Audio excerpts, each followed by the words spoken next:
ABS-CBN franchise nakatakdang talakay ng Kongreso bukas.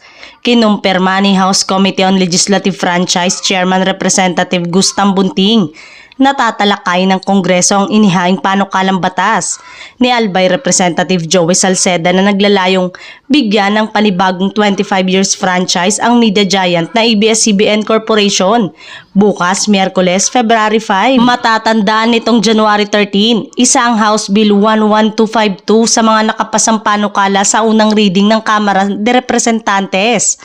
Kasama sa pag-uusap ang feasibility ng pagbibigay sa ABS-CBN.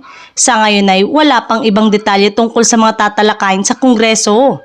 Malayo pa ang tatahaki ng naturang panukala upang muling mabigyan ng pag-asa ang Kapamilya Network na muling umere. Marami mang solid kapamilya ang inaasam na agad mabibigyan ng prangkisang ABS-CBN. Positibo ang mga netizen na ito na ang simula ng muling pagbubukas ng ABS-CBN. Hindi na rin ito bago sa ilan dahil noon ay nawala rin sa ere ang network ngunit muling nakabalik. Ang huling pasya ay nasa pamunuan pa rin na sa ngayon ay naninindigan pa rin na hindi muna nila prioridad na prangkisa at pagbo-broadcast. Bagamat nananatiling bukas ang kanilang pinto sa anumang hakbang upang maibalik sa ere ang Kapamilya Network.